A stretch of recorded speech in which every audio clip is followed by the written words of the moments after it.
അപ്പൻ ടേസ്റ്റിൻ്റെ കുക്കിംഗ് ചാനലിലേക്ക് ഏവരെയും സ്വാഗതം ചെയ്യുന്നു. നിങ്ങൾ ഈ ചാനൽ ആദ്യമായാണ് കാണുന്നതെങ്കിൽ തീർച്ചയായും ലൈക്ക് ചെയ്യാനും സബ്സ്ക്രൈബ് ചെയ്യാനും കൂടാതെ ബെല്ലൈക്കൺ എനേബിൾ ചെയ്യാനും മറക്കരുത്. ഇന്ന് ഞാൻ തയ്യാറാക്കാൻ പോകുന്നത് നല്ലൊരു ഷാർജയാണ്. നമ്മുടെ വീട്ടിൽ നമ്മുടെ കുഞ്ഞുങ്ങൾക്ക് വേണ്ടിയിട്ട് വളരെ മനോഹരമായിട്ടുള്ള ഒരു ഷാർജ എങ്ങനെ പെട്ടെന്ന് തയ്യാറാക്കാം എന്നുള്ളതാണ് ഇന്നത്തെ വീഡിയോ. നമുക്കറിയാം ഈ സമയം നോമ്പ് കാലമാണ്, മാത്രമല്ല വളരെ ചൂടുള്ള കാലാവസ്ഥയും കൂടെയാണ്. ഈ സമയത്ത് വളരെ കുറഞ്ഞ ചിലവിൽ വളരെ പെട്ടെന്ന് നമുക്ക് നമ്മുടെ വീട്ടിൽ തന്നെ മനോഹരമായ ഒരു ഷാർജ ഉണ്ടാക്കിയെടുക്കാം. അപ്പോൾ ഇതെങ്ങനെയാണ് ഉണ്ടാക്കിയെടുക്കുക എന്ന് നമുക്ക് നോക്കാം. ഈ വീഡിയോ നിങ്ങൾ സ്കിപ്പ് ചെയ്യാതെ മുഴുവനായും കാണണം. മാത്രമല്ല ഇത് നിങ്ങൾ ചെയ്ത് നോക്കി നിങ്ങളുടെ കുഞ്ഞുങ്ങൾക്ക് കൊടുക്കണം.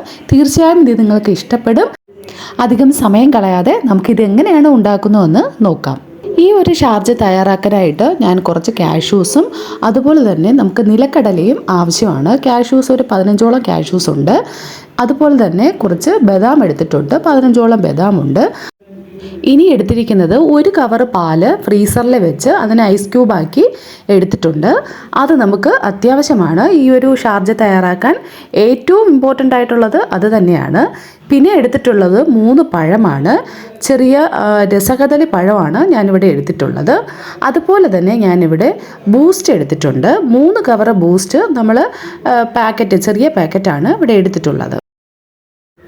ഇനി നമുക്കൊരു മിക്സിയുടെ ജാറിലേക്ക് നമ്മൾ ഈ കാണിച്ചതെല്ലാം ഇട്ട് കൊടുക്കാം. ആദ്യം പാലിൻ്റെ ഐസ് ക്യൂബ് ഇടാം. അതുപോലെ തന്നെ നമുക്ക് പീനട്ട്സ് ഇട്ട് കൊടുക്കാം. ഇതെല്ലാം നമുക്ക് ഒരുമിച്ച് തന്നെ നമുക്ക് മിക്സിയിൽ ഗ്രൈൻഡ് ചെയ്ത് എടുക്കാം. ഇനി നമുക്ക് കാഷ്യൂസ് അതിലേക്ക് ചേർത്ത് കൊടുക്കാം. ഇനിയുള്ളത് ബദാമാണ്, അതുകൂടെ നമുക്ക് ഇതിലേക്ക് ചേർത്ത് കൊടുക്കാം. ഈ ഒരു 3 ഐറ്റവും നമ്മൾ ഒഴിവാക്കരുത്. നമ്മുടെ ഷാർജ തയ്യാറാക്കുമ്പോൾ ഇത് കൂടെ ചേർത്ത് തന്നെ ചെയ്യണം. ഇനി 3 പഴം എപ്പോഴും നമുക്ക് രസകദളി പഴം, നിങ്ങൾ ഞാലിപ്പൂവനെന്നും നമ്മൾ പറയാറുണ്ട്, അതായിരിക്കും കുറച്ചുകൂടെ നല്ലത്. അപ്പോൾ ഇതെല്ലാം കൂടെ നമ്മൾ ചേർത്ത് കഴിഞ്ഞതിന് ശേഷം ഇനി ഞാൻ നേരത്തെ ബൂസ്റ്റ് കാണിച്ചിട്ടുണ്ടായിരുന്നു. ഞാൻ 3 കവർ ബൂസ്റ്റാണ് വാങ്ങിയിട്ടുള്ളത്. അതുകൂടെ നമുക്കിതിലേക്ക് ചേർക്കാം. ഇനി ബൂസ്റ്റ് വേണ്ട എന്നുള്ളവർക്ക് ഹോർലിക്സ് പാക്കറ്റ്, ഒരു 3 കവർ ഹോർലിക്സ് പാക്കറ്റ് വേണമെങ്കിലും ചേർക്കാം. അത് ചേർത്താലും നമുക്ക് ഷാർജ നല്ല നീറ്റായിട്ട് കിട്ടും.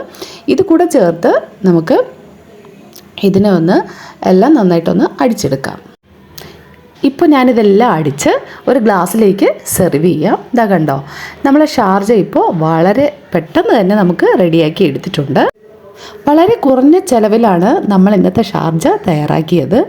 തീർച്ചയായും നമ്മൾ കടയിൽ നിന്ന് വാങ്ങുന്ന അതേ ടേസ്റ്റോട് കൂടെ തന്നെയാണ് നമ്മൾ ഈ ഷാർജ തയ്യാറാക്കിയിരിക്കുന്നത്. 1 കവർ പാലിലാണ് ഞാൻ ഇന്നത്തെ ഷാർജ തയ്യാറാക്കിയത്. 2 ഗ്ലാസ് അല്ല, 2ൽ കൂടുതൽ ഗ്ലാസ് ഇതിൽ ഞാൻ ചെയ്തെടുക്കുന്നുണ്ട്. ഇതൊന്ന് നമുക്ക് ചെറുതായിട്ടൊന്ന് ഡെക്കറേറ്റ് ചെയ്യുകയാണെങ്കിൽ കുറച്ച് ബദാമും അണ്ടിപ്പരിപ്പും ഒക്കെ അതിൻ്റെ പുറത്തിടാം. 4 or 5 പേർക്ക് നമുക്കിത് സെർവ് ചെയ്ത് കഴിക്കാവുന്നതാണ്. അപ്പോൾ നിങ്ങൾ ഇത് തയ്യാറാക്കി നോക്കണം. ഇനി ഒരു കാര്യം കൂടെ ശ്രദ്ധിക്കണം, ഞാനിപ്പോൾ ബൂസ്റ്റ് ഇട്ടത് കൊണ്ട് അല്പം മധുരമുണ്ട്. ഇനി കൂടുതൽ മധുരം വേണം എന്നുണ്ടെങ്കിൽ പഞ്ചസാര കൂടെ ആഡ് ചെയ്ത് നമുക്കിത് ഷാർജ തയ്യാറാക്കാം. ഞാനൊരു നേരത്തെ കാണിച്ചിട്ടില്ലായിരുന്നു, ഒരു 2 സ്പൂണോളം പഞ്ചസാര കൂടെ അഡീഷണൽ ആഡ് ചെയ്തിട്ടുണ്ടായിരുന്നു. വളരെ ചിലവ് കുറഞ്ഞ രീതിയിൽ ടേസ്റ്റി ആയിട്ടുള്ള ഒരു ഷാർജയാണ് ഇന്ന് ഞാൻ നിങ്ങൾക്ക് മുമ്പിൽ പരിചയപ്പെടുത്തിയത്. ഈ വീഡിയോ നിങ്ങൾക്ക് ഇഷ്ടമായി എന്ന് വിശ്വസിക്കുന്നു. നിങ്ങളും ഇത് തയ്യാറാക്കി നോക്കണം. കൂടാതെ നിങ്ങൾ ബെൽ ഐക്കൺ എനേബിൾ ചെയ്താൽ മാത്രമേ ഞാൻ ഇടുന്ന പുതിയ വീഡിയോ നിങ്ങൾക്ക് നോട്ടിഫിക്കേഷനായി ലഭിക്കുകയുള്ളൂ. മാത്രമല്ല ലൈക്ക് ചെയ്യാനും ഈ ചാനൽ സബ്സ്ക്രൈബ് ചെയ്യാനും നിങ്ങൾ മറന്നു പോകരുത്. Thanks for watching.